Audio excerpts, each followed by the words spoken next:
いやー、朝の川は最高だな。ひんやりした水がけの奥まで染みて目が覚める。おっと、これはごちそうだ。森はいつだって驚きをくれる。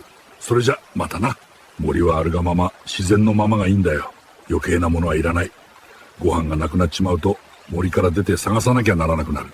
それは困る。動物の世界も人間の世界も困るだろう。森はそっとしておいてほしいんだ。そっとあるがままの形で生きていきたいんだ。分かってほしい。